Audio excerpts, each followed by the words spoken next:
the real reason your family moved when you were young. My dad brought home this huge box when I was 7. Just walked in with it one random day after work. Mom looked at him like he'd lost his mind and asked what the hell was that. He just smiled and said it was our future. That was the night they first mentioned moving. We lived in this tiny apartment back then. I shared a room with my little brother Neo, who was 3. I hated it TBH. He was always crying or breaking my stuff. Mom and dad had been fighting a lot that year. Like wall shaking, screaming matches that would wake me up at night. They thought I couldn't hear them, but our apartment was so small, you could hear everything. Something about bills and dad's job and how we were always behind on everything. The box stayed in our living room for weeks. Dad would come home from work and immediately go to it, pulling out papers and making phone calls. Mom seemed stressed about it at first, but then she started looking at the papers too. One night I snuck out of bed and tried to look in the box, but dad caught me. He wasn't mad though, just sat me down and said sometimes grown-ups have to make big decisions for the family. Said we might be moving soon to a better place. When I asked why we needed to leave, he just said it was complicated, but that I'd understand when I was older. A month later, dad came home super excited. He picked me up and spun me around, something he hadn't done since I was really little. He said he'd found us our new home, that it was perfect, that everything was going to change. Mom was crying but smiling. They told us to start packing our things. I remember being so mad. I didn't want to leave my school or my best friend Paula. I threw a huge tantrum and refused to pack anything. Mom tried to explain that our new house would be bigger, that I'd have my own room, that the school there was better. But none of that mattered to me. I was 7 and my whole world was being turned upside down. The night before we left, I heard them arguing again. Mom was saying it was too risky, that we could lose everything. Dad kept saying it was the only way out,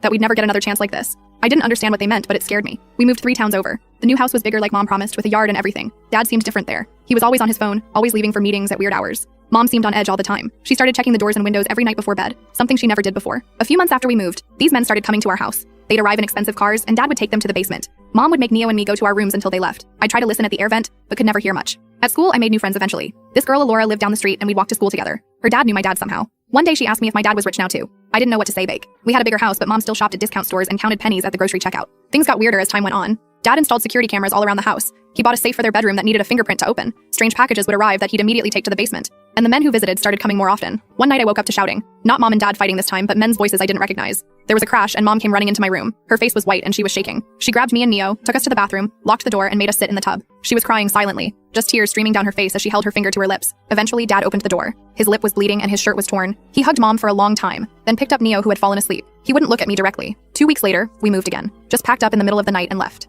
Dad said it was for a job opportunity, that we had to go right away. I lost all my new friends without even saying goodbye. Our next house was smaller. Dad was homeless. Mom started drinking these little bottles she kept hidden in the laundry room. Neo started having nightmares. I was so confused and angry all the time. For years, every time I asked why we really moved that first time, they'd give me different answers. It was for Dad's job. It was for better schools. It was to be closer to family, even though we had no family nearby. I'm 22 now, and last week I finally learned the truth. Dad's in the hospital. Liver failure. He might not make it. We were sitting in the waiting room, just me and Mom, when she finally broke down. Told me everything. Turns out that box Dad brought home was full of information about some investment scheme. Dad had lost his job months before but didn't tell Mom. He was desperate. Got involved with some guys who promised quick money. The box had their business plan. Dad put our entire savings into it, plus money he borrowed from someone he shouldn't have. We moved to that bigger house because it was part of the scheme. The basement was where they ran everything from. Those men who visited, they weren't business partners like Dad said. They were checking on their investment, making sure Dad wasn't skimming. That night when Mom hid us in the bathtub, one of the investors found out the whole thing was falling apart. Came to get his money back. There was a fight. Dad got hurt, but managed to convince them he could still make it work.